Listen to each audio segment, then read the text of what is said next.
Hola de nuevo, ¿qué tal, amigos de YouTube? Estoy de vuelta con la parte 2 del video que subí sobre el análisis del apellido Pita. Em, Habíamos quedado en que había una familia de apellido Pita, o varias familias, em, en la zona de Tobatí, Atirá, Altos, que eran indios guaraníes, ¿no? Por lo tanto, este sería uno de los pocos apellidos guaraníes que ha sobrevivido en el Paraguay. Y el futbolista Isidro Pita sería descendiente de una de estas familias, ¿no? La abuela quinta o en quinto grado de Isidro Pita se llamaba Felicidad Pita. Vivió en Tobatí, ahí tuvo dos hijos, de los cuales salen muchas personas con este apellido, que muchos de ellos viven todavía en Tobatí. Bueno, la cuestión es entonces, ¿quiénes eran los padres de esta mujer? Bueno, yo no pude encontrar un documento, no encontré su acta de bautismo, ni de defunción, pero bueno, mi teoría es que pertenecía a una de estas familias guaraníes de apellido Pita que vivían muy cerquita de donde ella nació, ¿no? Bueno, también mencioné en el anterior video que hubo otras personas en Buenos Aires con el apellido Pita y algunos de ellos eran comerciantes y estuvieron en Paraguay, más o menos en la misma época en que nació Felicidad Pita y un poco antes también. Eso quería ver hoy con ustedes, compartir algunos documentos. Em, Voy a mostrar que hubieron por lo menos cuatro personas de apellido Pita que pasaron por Paraguay y vamos a ver que eran de origen español y uno portugués. Em, no encontré ninguno italiano, ni tampoco ninguno cuyo apellido se escriba con doble T. Así que bueno, esto, estas personas, el primero que quiero ver, vamos a ir por orden cronológico, ¿no?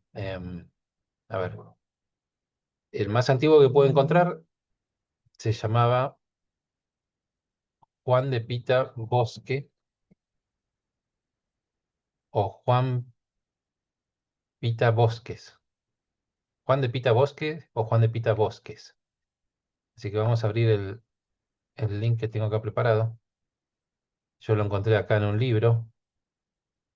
Acá lo pueden ver, Juan de Pita Bosque. Este es un libro que se llama Paisanduna del siglo XVIII, de Setembrino Pereda, publicado en 1938, en la página 55, como vemos acá. Se nombra a Juan de Pita Bosque como parte de una expedición eh, en el Uruguay, ¿no? Que era comandada por Juan Cristóbal Negrete. Fueron a los ríos Queguay y el Río Negro en Uruguay. 1764. Esto es el Pita más antiguo que pude ver. eh, y lo más probable es que este hombre era de origen español, ¿no?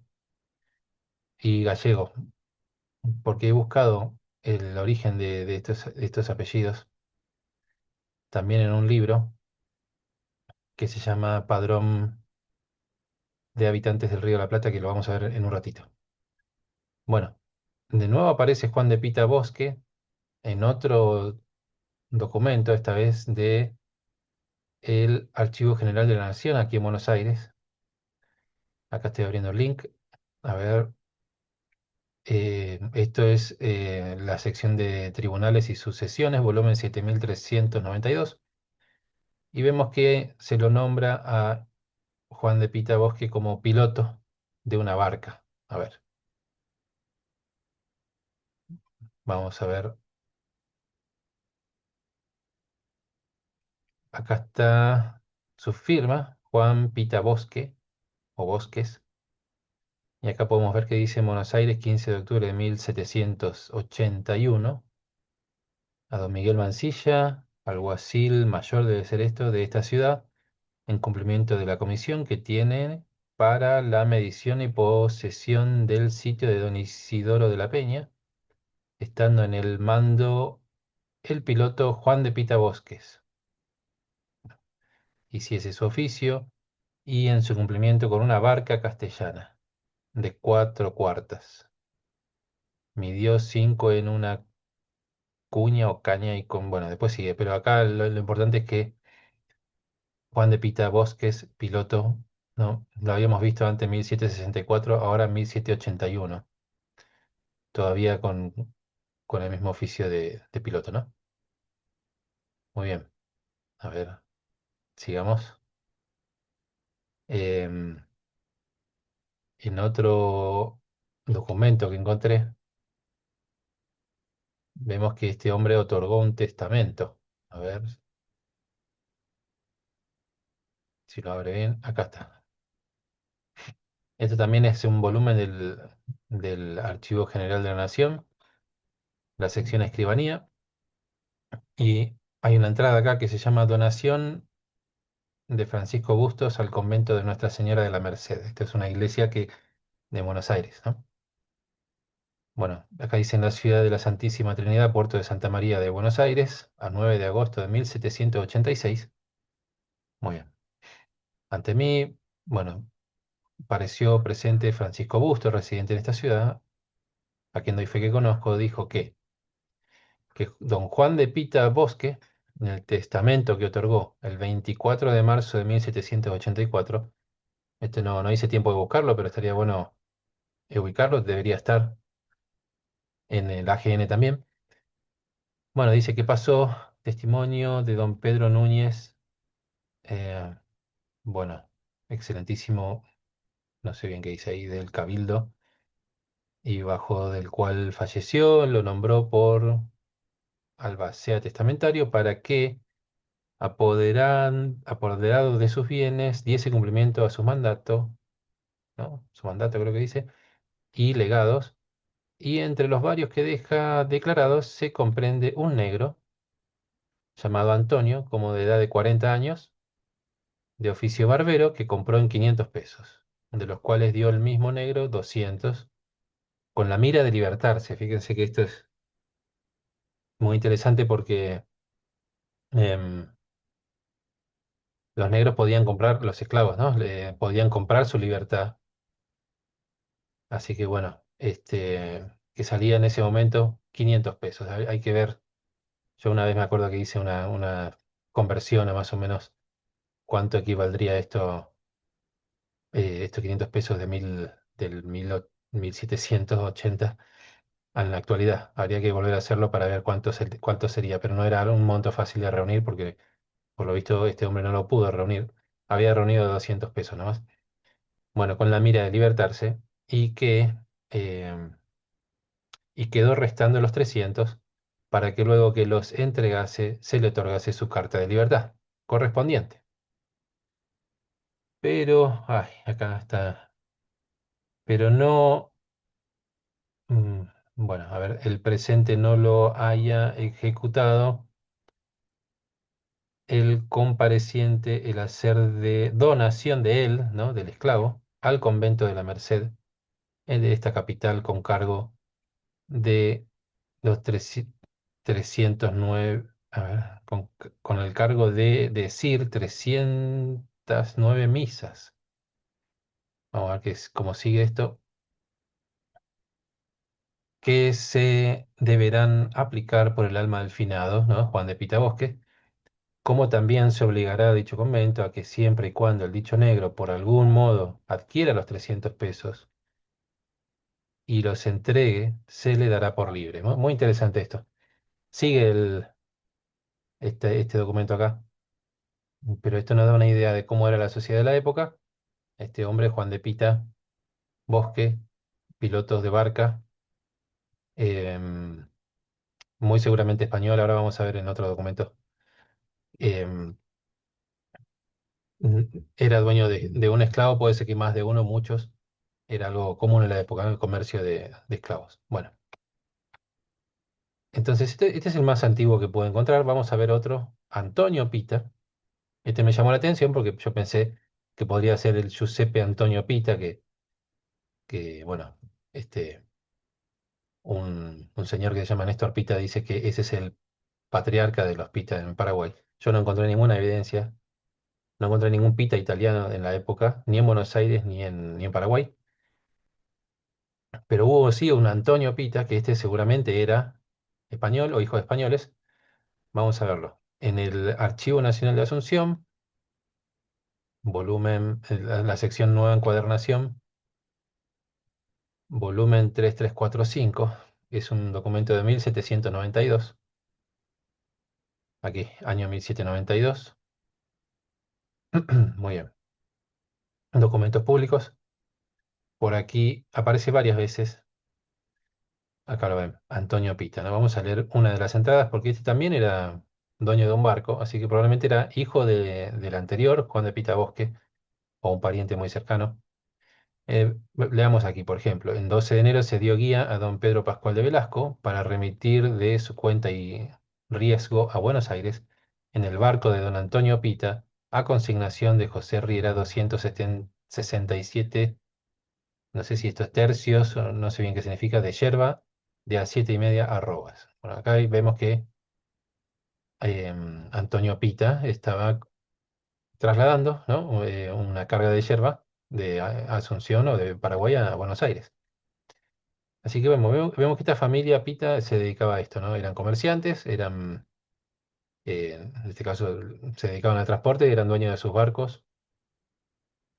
Bueno, este era de 1792, ¿no? Vamos a ver otro solamente como ejemplo, porque hay varios documentos donde aparece Antonio Pita. A ver, eh, acá, a ver. El padre Fray, ¿será Fray o franciscano? No sé. Fernando Concha, encargado de la casa del señor obispo, que fue de esta diócesis, don Fray, será Luis de Velasco, me pidió que entregue la cantidad de cuatro, esto no sé bien qué significa, cantidades, cuartos, no sé, 2 arrobas y 14, otra unidad de medida, peso bruto de harina para el consumo de dicha casa, ofreciéndose reintegrarla como consta del adjunto recibo, con la que esperaba de Buenos Aires y teniendo noticia, acaba de llegar dicha especie en el barco de don Antonio Pita, y de hallarse en la actualidad inventariados los bienes de dicho señor, ilustrísimo, lo hago bueno, y sí, ¿no? Esto es de 28 de julio de 1792. Un asiento más, un asiento, no sé si es un asiento contable o un registro de este comercio de yerba, ¿no? En este caso, iba a parar a una iglesia, ¿no? Muy bien. ¿Qué más? Un documento más sobre Antonio Pita. Em, este me llamó la atención porque acá arriba lo vemos. Ahora les cuento por qué, ¿no? Esto dice también otro asiento. Esto también es del volumen Nueva Encuadernación, perdón, sección Nueva Encuadernación, volumen 13, año 1794. Archivo Nacional de Asunción. En la Asunción, el 3 de octubre de 1794, Juan de Florig, parece que dice o Florit, no sé, se obliga a que don Rafael Bosques presen- ay, preséntame, presenta tornaguía dentro de 6 meses de un saco de algodón, uno de juy, no sé qué es esto, otro de tabaco con 2 arrobas, 2 panes de sal y un barril de aguardiente que lleva de su cuenta para la villa de Concepción. Yo supongo que esta es la actual Concepción, debería ser eh, en el norte paraguayo, ¿no? Una ciudad en esa época más o menos nueva, bastante nueva. Esto iba en la lancha de don Antonio Pita. Muy bien. Y se constituye con su persona y bienes, so pena de, bueno, y ahí están los testigos. Así que bueno, acá tenemos un ejemplo más, 1794, em, Antonio Pita. Parece que fue a Villa de Concepción. O sea que habrá seguido, por supuesto, la ruta del río Paraguay. Bueno, hasta aquí son una familia Pita, comerciantes. Por lo que vemos, estuvieron en Asunción y hay uno que fue a Concepción. No sabemos si también, no encontré evidencia de que hayan estado en otros lugares, mucho menos ninguno de ellos en Tobatí. Bueno, uno más. Juan de Pita. Esto en Buenos Aires, Archivo General de la Nación. A ver, Juan de Pita. Aquí, en Buenos Aires, a 11 de enero de 1817. Yo, el maestro constructor de barcos, don Juan de Pita. Otra vez, barcos y Juan de Pita, ¿no? Esto, 1817, no es el mismo Juan de Pita Bosques que vimos antes, porque ese hombre había otorgado testamento en 1784, o sea que ya habría fallecido hace rato. Este capaz que era el hijo o un pariente. Pase al riachuelo de Barracas, a pedimento del albacea del finado Leandro Traba. Bueno, esto es un expediente de un tal Leandro de Traba, Buenos Aires. Bueno, este no sé si estuvo en Paraguay, pero sí sabemos que estuvo en Buenos Aires y era también constructor de barcos. Así que bueno, parece que ese era el negocio de la familia. Otro Pita que es posterior, pero que igual es curioso, podemos verlo, es otro que se llamaba Juan de Pita, que tal vez es el mismo que estábamos viendo de que construía barcos. Pero esta vez, bueno, aparece en un expediente también de sucesiones y como parte de ese expediente hay una copia de un registro de matrimonio. Acá dice, en 13 de marzo de 1830, don Justo Muñoz y Pérez desposó por palabra de presente a Enrique Jones, ¿no? Jones, natural de Inglaterra, hijo legítimo de Juan y de María Jones, con Buenaventura Pita, natural de esta ciudad, e hija legítima de Juan de Pita y de Juliana Unanue. Este es un apellido vasco, por lo que pude ver. A quienes por pista, a quienes por, ay, no entiendo esta palabra, causas, el señor provisor, bueno, está bien. Lo único que importa acá los testigos son un siríaco de Pita y Juliana Unanue. Probablemente este era hermano del novio o tío. Pero esto ya es 1830, ¿no? Y es en Buenos Aires. O sea que bueno, habían varias familias Pita en Buenos Aires. Ahora vamos a verlo en, en un libro que tengo. A ver si lo puedo llevar acá. Ahí está, creo. Lo voy a abrir. El libro que se llama es de Hugo Fernández Bursaco, Aportes biogenealógicos para un padrón de habitantes del Río de la Plata. En la página, vamos a ver la página, ya les digo, 108. A ver. Ahí está, Pita.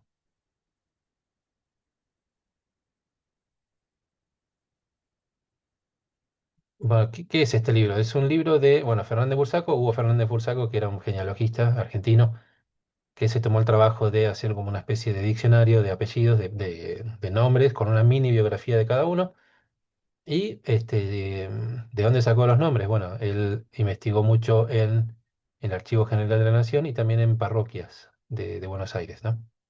Así que encontró a varios Pita, que hay un José Pita, casado con Pastora Bellido. ¿No? Esto es, fíjense, tuvieron hijos en 1822. Una Nicolasa Pita se casó con Teodoro Cerantes. Otro Pita José con María Luisa Barragán. Bueno, acá Juan Antonio Pita nació en el lugar de Tresanos, obispado de Mondoñedo, Reino de Galicia. Y esto es un comprobante o una prueba, digamos, que estos eran gallegos. Estos Pita, probablemente todos. Hijo legítimo de Rodrigo Pita María Muñoz, ambos del mismo reino. Contrajo matrimonio en 1776 con María Josefa de Rojas, nacida en Buenos Aires, hija legítima de Antonio Rojas. Bueno, hay otro más, Pita Luciano Pita, nacido en 1836. Todos estos son posteriores a nuestros Pita indios, ¿no? Que vimos en el video que subí ayer, que son más antiguos que estos, ¿no? Fíjense que Andrés Pita, el indio, el indio guaraní, había nacido en 1764. Bueno, acá hay otro Pita Miguel, no se declara acá de dónde era. Pita Tomás, natural de Buenos Aires, hijo de José Pita, pastor Abellido. En fin, bueno, como ven, varios, todos con Pita, con una sola T y ninguno como italiano, marcado como italiano, y este representativo seguramente del resto que era gallego. Pita también es un apellido que he visto, están en Portugal también, es de origen portugués también. Bueno, veamos dos o tres documentos más y ya terminamos. Veamos un Pita que encontré en Paraguay, que era portugués, pero seguramente que estuvo de paso. Y, y esto es, a ver, año 1854. Esto ya es bastante, esto posterior, ¿no? A los pita indios que estábamos viendo antes. Bueno, lista nominal de los individuos a bordo del vapor inglés Buenos Aires, procedente de Buenos Aires, que arriba con cargamento de efectos mercantiles a la capital de la República, Nueva Asunción. A saber, bueno, acá está el capitán, contramaestre, marineros. Entre los marineros hay un José Pita, portugués.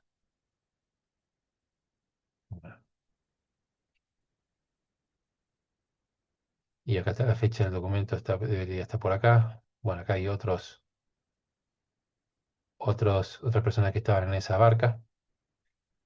Bueno, Villa del Pilar, octubre 18 de 1854. Muy bien, un nombre Pita portugués. Bueno, ¿qué más podemos ver? Tengo varias cosas más, pero no quiero hacer el video tan largo. Ya creo que con esto puedo. A ver, podemos ver uno más. Es solamente a modo de muestra. Esto lo saco de un libro que está en Google Books. El libro se llama, ya les digo, el libro se llama Pleitos de Hidalguía que se conservan en el archivo de la Real Chancillería de Valladolid, publicado en Madrid en 1998. Bueno, y vemos acá varios Pita, de apellido Pita, ¿no? A ver, Pita Montenegro, Bartolomé, vecino de la, ay, esa FA no sé qué significa, de San Salvador de Pastoriza. Estos son lugares que quedan en Galicia. Acá, Pita y Prada, Francisco Javier, vecino de El Barco. Fíjense la antigüedad, ¿no? Nacido San Pedro de Bazar, 1721. El padre Carlos Pita Montenegro, nacido San Pedro de Bazar, 1687. Pita y Prada, muy bien. Vecino de Villanueva de Valdeorras, otro pueblito de Galicia. Así que bueno, esto también es una evidencia más directa, digamos, de que seguramente todos estos Pitas que estábamos viendo acá en el libro de Bursaco eran de origen gallego. Bueno. Conclusión. Tengo más cosas, pero no quiero hacer tan largo el video. ¿Cuál es la conclusión? Bueno, yo esperaba ver en alguno de los censos de indios que ayer mostré en el otro video, esperaba encontrar a Felicidad Pita, ¿no? Que es la quinta abuela de Isidro Pita, el futbolista. Pero no aparece en ninguno de esos censos, ni de Altos, ni de Atirán, ni de Toatí. Bueno, esto no significa que ella no vivía ahí.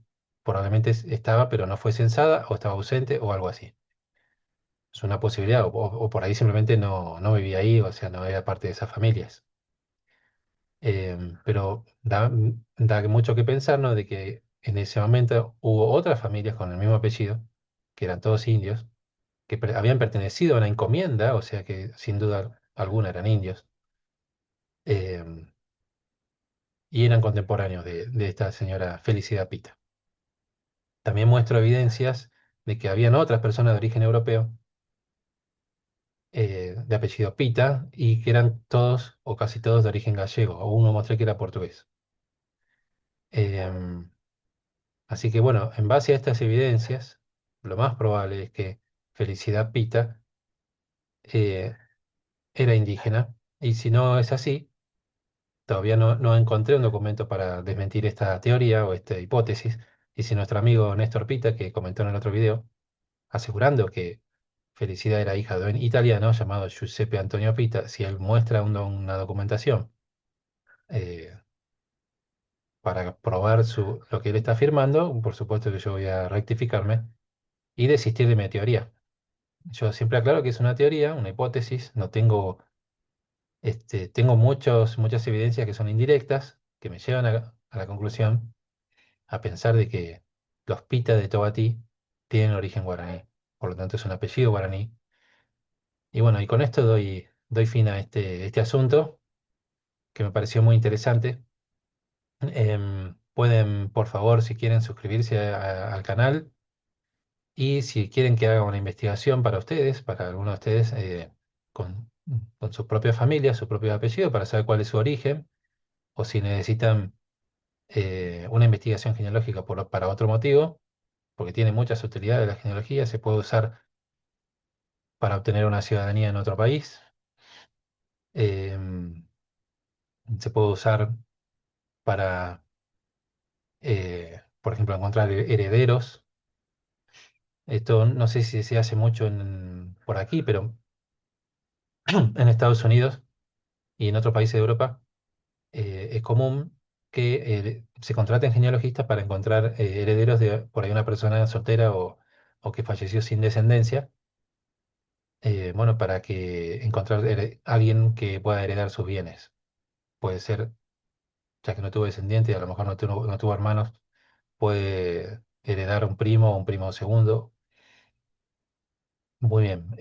Hay otras utilidades, se puede utilizar por temas de salud. Hay gente que necesita saber cuál fue la causa de fallecimiento o cuáles fueron las enfermedades que hubo en su familia para poder prevenirlas bueno, en sí mismo, ¿no? En su propia familia. Otra gente lo usa para algo que se llama constelaciones familiares, que es algo nuevo eso, que tiene que ver con una técnica, no sé bien cómo definirlo, que te ayuda a sanar ciertas heridas del pasado o que heredaste de algún antepasado, ¿no? Para personas que están buscando su origen biológico, esto es muy importante. Hay gente que fue adoptada o que fue apropiada o que por alguna otra razón no sabe de dónde viene, se puede obtener, se puede conseguir, se puede encontrar a su mamá o a su papá por medio de la genealogía genética, ¿no? Que es la combinación de los análisis de ADN con la investigación genealógica, que eso lo he explicado en otro video que se pueden ver en el canal, pero muy pronto voy a también subir otro video sobre un caso que pude resolver de una joven que fue adoptada y que no tenía ninguna información, no tenía un nombre, no tenía absolutamente nada de su mamá ni de su papá, solamente tenía ella su propio ADN, ella se hizo el test de ADN y a partir de ahí, con la ayuda de la disciplina genealógica, la genealogía genética, encontramos primero al papá biológico, ¿no? Y después a la mamá biológica. Así que fue algo muy, muy impresionante y creo que el primer caso en el Paraguay de una persona adoptada que encuentra a sus padres a través de la genealogía genética. Así que creo que sería importante después compartir eso también. Pueden contactarme si necesitan una investigación por alguno de estos motivos.